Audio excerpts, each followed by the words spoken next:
एक बार बुद्ध से उनके एक शिष्य ने पूछा, भगवान आपने आज तक यह नहीं बताया कि मृत्यु के बाद क्या होता है।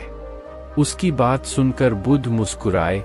फिर उन्होंने उससे पूछा, पहले मेरी एक बात का जवाब दो। अगर कोई कहीं जा रहा हो और अचानक कहीं से आकर उसके शरीर में एक जहर भरा तीर लग जाए तो उसे क्या करना चाहिए? पहले शरीर में घुसे तीर को हटाना ठीक रहेगा या फिर देखना कि बाण किधर से आया है और किसे लक्ष्य कर मारा गया है?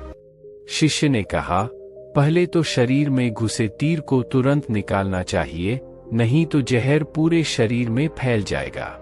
बुद्ध ने कहा, बिल्कुल ठीक कहा तुमने। अब यह बताओ कि पहले इस जीवन के दुखों के निवारण का उपाय किया जाए या मृत्यु की बाद की बातों के बारे में सोचा जाए? जो हमारे वश में है ही नहीं, उसका विचार ही क्यों करना?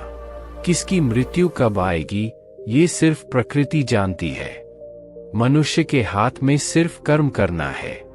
उसे उन विषयों के बारे में सोचकर वक्त बर्बाद करना ही नहीं चाहिए जो बातें उसके हाथ में है ही नहीं। उसे सिर्फ उन बातों के बारे में सोचना चाहिए जो वो कर सकता है। शिष्य अब समझ चुका था और उसकी जिज्ञासा शांत हो गई। अर्थात इस कहानी से हमें यह सीख मिलती है कि इंसान को उन बातों के बारे में सोचकर समय नहीं गंवाना चाहिए जिन पर उसका कोई जोर ना हो। हमेशा उन बातों के बारे में ही विचार करें जो आपकी परेशानियों को कम कर सके, समाज को जिससे फायदा हो या किसी इंसान की मदद हो।